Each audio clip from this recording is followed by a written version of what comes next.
So growing up, I grew up on a farm in the country. So I grew up in a big home, and Kent grew up in a detached home. So we're both come from living in that environment where you do have your own personal space and privacy.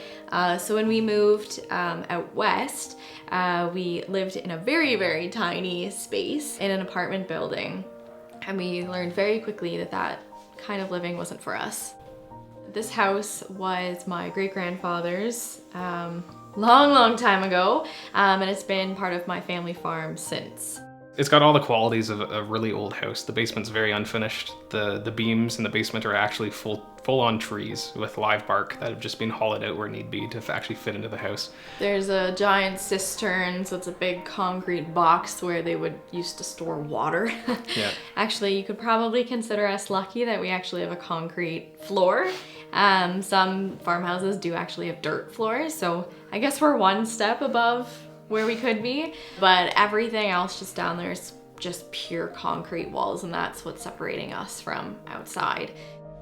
Well, the most challenging thing for us is just the fact that it gets very cold in the winter. The walls are insulated, but the attic and the basement have no insulation, or what insulation was there deteriorated a long time ago. So we were looking at extremely expensive monthly oil bills to heat the place in the winter. And it was a challenge just to keep it comfortable. We were actually keeping it at 18 degrees throughout the winter, and we dropped that down to 14 or 15 in the evenings too, to try to keep our bills a little bit lower. Here, we don't have natural gas access, or we don't have electrical heating. We actually run on oil. So in addition to our electrical bills, we also have a very expensive monthly oil bill in the winter months. It was actually being talked about for this home that Becky's parents were thinking about tearing it down because of the shape that it was in. But what we really wanted to do was take this home from the state it was in and bring it into a point where it can stay in Becky's family for another 15, 20, 30 years maybe.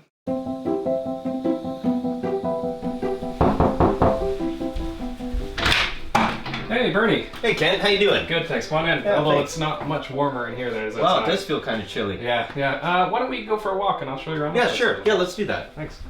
When we started doing the home renovations here, it was pretty early on that we realized that we were going to have some insulation and some air sealing work done. And we, being familiar with the area, knew that Great Northern Insulation was one of the largest contractors in the area and was very well respected. And right from the get-go, it was our plan to speak to them about coming in to do the in-home assessment and figure out what needed to be done to improve the insulation and air sealing work for the home. So upon arrival here at Kent and Becky's house, we were able to determine that, yes, there was a lot of draftiness from old windows, old doors, failed seals. As we went through the attic, we found that there was very minimal insulation that was old and damaged, needed replacement. We went into the basement. We also found areas of no insulation on their foundation walls, which are causing a lot of cool air to be able to infiltrate through, again, cracks and crevices that were existing in the home. About a month ago, we had Great Northern Insulation come in and do an energy assessment, an energy audit of the home. And that was through also Barrier Sciences Group. So they came in and they did a blower door test and actually measured it with an energy auditor from Enercan. A blower door test is simply a measurement of the air leakage in a home. All homes definitely benefit from having a blower door test done. Certainly in the case of an old home, in order to help us locate the leakage points so that we may go on to seal them up and make the house tighter and more comfortable. Hey, Rick, how's it going? Hi, Bernie. Good to see you again. Same here. So, you've completed the initial blower door test on Kent and Becky's house here. What kind of results were you getting? Well, let's have a look at the numbers, Bernie.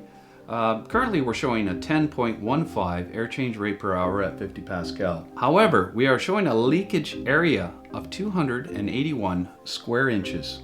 Wow, that's a big hole. That's a huge hole. Just to give you some idea. This is the approximate size of the hole that is always open in this house right now for air to come in and out of the All home. the time? All the time. All the time. Wow, that's a big opening. That's a huge opening. Ideally, what we'd like to have is something more to this size here. So Okay. that's a lot to fill in. That's a lot to fill in. So it looks like we Absolutely. got some work to do. Absolutely.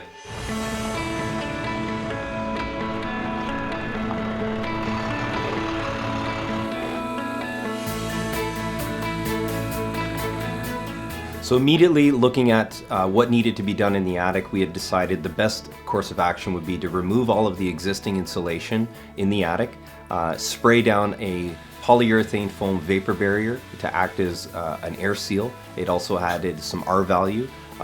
We also treated all of the ductwork that existed in the attic, so it helped provide some insulation over the heat supply source. We also then, after that, topped up to an R60 plus level of loose fill insulation. That gives them some economy, so they get the air seal benefit of the spray foam with the economy of a loose fill blown in. A lot of leakage of these windows again as well. The baseboard specifically, right down low, you can really feel.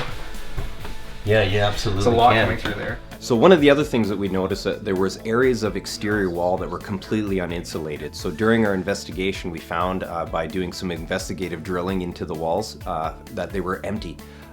It's definitely cold in this wall. So a lot of people ask us if it's possible to insulate their home without doing any serious demolitions like removing drywall or anything else. For this instance, we can definitely utilize the drill and fill application, either from the inside or the outside. Today for Kent's house, we're going to be using cellulose insulation for the drill and fill. This product is mold resistant, fire resistant, and vermin resistant. Great for this application. For Kent's house here, what we're going to do is we're going to take the saw and cut these sidings off. At that point, once the siding has been removed, we can then drill a hole through the substrate behind the siding. We can then inject the insulation through that hole and then can foam or plug the hole and put the siding back on.